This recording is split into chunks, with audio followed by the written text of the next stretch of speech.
We often wonder, why did this happen to me? In moments of hardship, we cry out in frustration. And in times of joy, we often grow proud and forget the one who gave us those blessings in the first place, our Creator. Human beings live between these two extremes, despair and pain and arrogance and comfort. But the truth is, life has its own rhythm.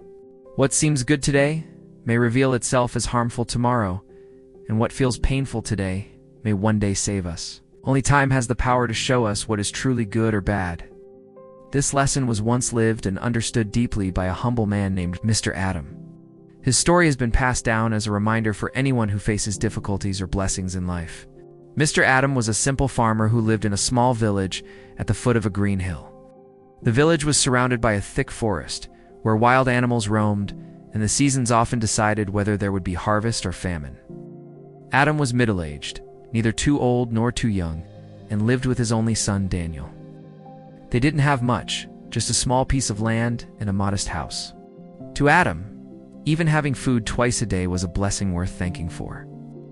Though he was poor, Adam possessed a quality that made him stand out from the rest of the villagers. He was content. He never complained about what he lacked, nor did he envy those who had more. His heart was always steady, grateful in small joys, patient in struggles. Adam's greatest companion was a strong, beautiful white horse named Max. But Max was not like the ordinary horses found in the village.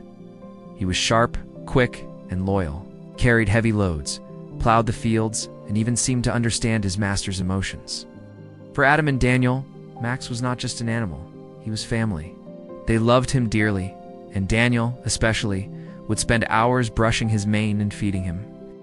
One day, word of Max's strength and beauty reached a wealthy businessman named Mr. Smith, who lived in the city. Mr. Smith came all the way to the village, bringing his son with him, just to see this extraordinary horse. When he saw Max, his eyes widened in amazement. The horse's posture, his speed, and his intelligence impressed him so much that he immediately offered Adam a large sum of money. For a poor man like Adam, the amount was unimaginable. The villagers, upon hearing of the offer, whispered among themselves, "Surely Adam will sell the horse." How could a poor farmer resist such wealth? But to everyone's surprise, Adam shook his head politely and refused. "This horse is not for sale," he said calmly. "He is part of my family. How can I sell a member of my family for money?" The businessman left in disappointment, and the villagers mocked Adam. They laughed and said Adam is a fool, could have changed his life with that money. Now he will die poor. But Adam was not shaken. He continued his simple life, working the land with his son and his horse. Then only a few days later, something unexpected happened. Max, the beloved horse, disappeared. He was nowhere to be found. Adam and Daniel searched the fields, the nearby hills, even deep into the forest, but there was no trace of him. This news spread quickly across the village, and the people wasted no time in ridiculing Adam again. "See what happened?" they said. "First he refused to sell the horse for a fortune, and now he has lost it for nothing. How foolish. He wasn't even worthy of keeping such a valuable animal." Daniel, heartbroken, turned to his father. "Father, we have lost Max. He was everything to us." "Why are you still so calm? Aren't you sad?" Adam placed a gentle hand on his son's shoulder and replied, "My dear son, do not be quick to judge. Losing the horse may seem bad now, but who knows? In everything there is both good and bad. Time will reveal the truth. Let us wait." Though Daniel did not fully understand, he trusted his father's wisdom. A few days later, while Adam and Daniel were working in the fields, they suddenly heard a familiar sound, the neighing of a horse. They looked up and could hardly believe their eyes. Max had returned, but he was not alone. Following behind him were 5 wild horses. Daniel shouted with joy, "Father, Max has returned, and look, he has brought 5 more with him." The villagers, hearing the news, rushed to Adam's house. They were astonished. "How lucky this man is," they exclaimed. "He lost 1 horse and gained 6. Truly fortune favors him." But Adam, as always, remained calm. "Perhaps Max went into the forest to find his herd," he said. "Now he has returned with them. But whether this is good or bad, time will tell." Daniel, however, was filled with excitement. Every day he worked hard to tame the wild horses. He trained them to carry loads, to plow, and to let people ride them. But one morning, during training, disaster struck. One of the wild horses kicked Daniel off its back, and he fell hard, breaking his leg. The boy cried out in pain, and once again, the villagers found reason to gossip. These horses were trouble from the beginning, they said. Because of them, Adam's only son is crippled. What misfortune!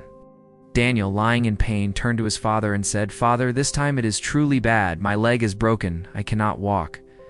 What good could possibly come from this?" Adam looked at his son with gentle eyes and replied, "My son, once again, you judge too quickly. Painful as this is, who can say whether it is good or bad? Time will reveal what we cannot see now." Daniel sighed. He wanted to believe his father, but the pain was too strong. A week later, news arrived that shook the entire village.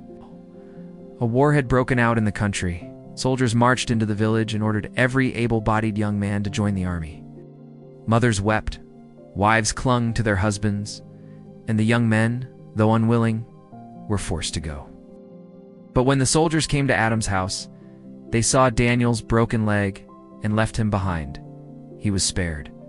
Soon after, news came that the war was fierce.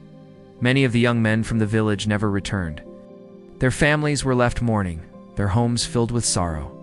Now the villagers who had once mocked Adam came to him in tears. "Adam, you are so lucky," they cried. "Your son was saved, while we lost ours." Adam sat beside his son and, with a calm voice, said, "Do you see, Daniel?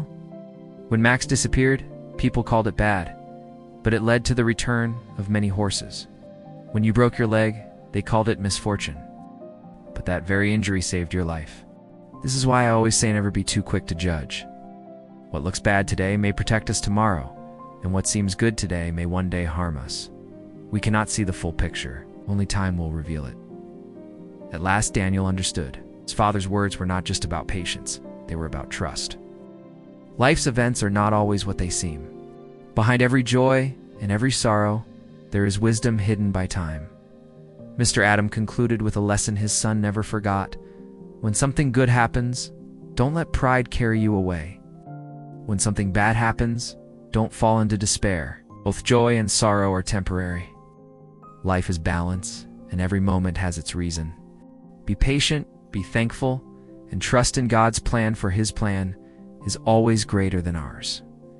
And so, the story of Mr. Adam and his horse became a timeless reminder for the village and for all who hear it. Good or bad, everything in life will eventually pass. What matters most is not the event itself, but how we respond with faith, patience, and gratitude.